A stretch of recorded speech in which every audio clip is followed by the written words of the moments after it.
អូខេសួស្តីពុកម៉ែបងប្អូនតោះឥឡូវយើងមករបៀបបិទពាណិជ្ជកម្មនៅលើទូរស័ព្ទដៃយើងកំពុងតែលេងទៅវាលោតចេញពាណិជ្ជកម្មលេងទៅវាលោតពាណិជ្ជកម្មចេញអញ្ចឹងណាបាទអញ្ចឹងបងប្អូនអរគ្នាបាច់ព្រួយបារម្ភទេបងប្អូនអរគ្នាធ្វើតាមទៅវីដេអូនេះរបស់ខ្ញុំទៅគឺបងប្អូនអរគ្នានឹងដោះស្រាយបញ្ហាបានហើយ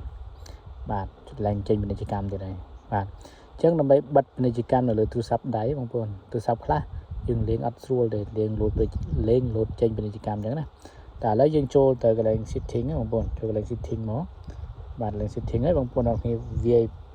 search បាទវាយ search ណាបាទវាខ្ញុំតែស្ដាប់ម្ដងទៀតបាទយើងចូលកន្លែង search ហើយបន្តមកបងប្អូនអរគ្នាវាយពាក្យថា private បាទ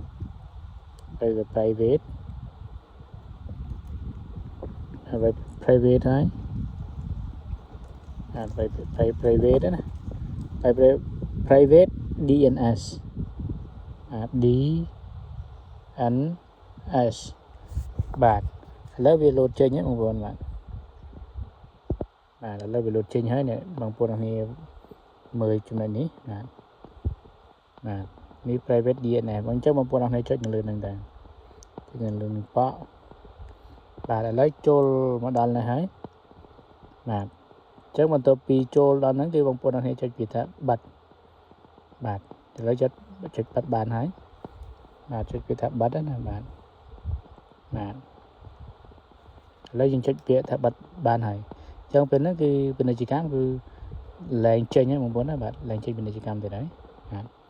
គឺស្រួលងាយទេបងប្អូនបាទសម្រាប់បងប្អូនដែលចង់បានវីដេអូល្អៗថ្មីបែបនេះយើងកុំភ្លេចចុច